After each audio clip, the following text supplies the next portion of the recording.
All right, a chance for us right now to talk some college football, specifically the Wisconsin Badgers who played in the Big Ten championship game on Saturday night, and it wasn't all that pretty. In fact, both quarterbacks on both teams couldn't complete 50% of their passes. Both threw 2 interceptions, but it was the Buckeyes, yes, the dreaded Ohio State University that came out on top 27-21. It was all there and lined up for the Badgers. They just couldn't take advantage in Indianapolis. Well, I'm going to point to the one stat first off that we're looking at, and that would be your rushing yardage. When you have 238 rushing yards compared to 60, that's going to tell a lot about how the game went. Jonathan Taylor couldn't get things going on the ground for the Badgers.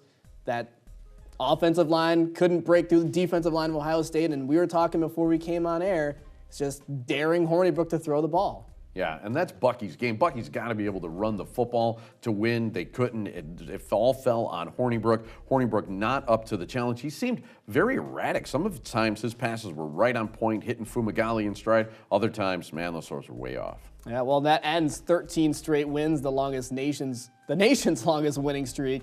In the Badgers losing, and then now you turn over to your college football playoff rankings, and you have Ohio State at 5, Wisconsin at 6, neither of the Big Ten teams represented, and 2 SEC teams get in. Yeah, Go figure, right? I was actually kind of surprised by it because actually by the criteria that they're supposed to use for the college football playoff, they're supposed to favor conference champions, and then it's supposed to be a team that's unequivocally better than that conference champion. Alabama doesn't even play in their conference championship. Right, they didn't even make it to the conference championship. They didn't beat anybody all year long. The biggest game that they had was against Auburn. They lost that. Auburn gets blown out by Georgia. Anyways, college football playoff shuts out the Big Ten. Were you surprised by that?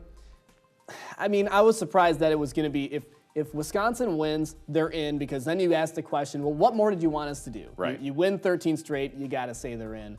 Ohio State, I would have probably put them ahead of Alabama based on what we just talked about.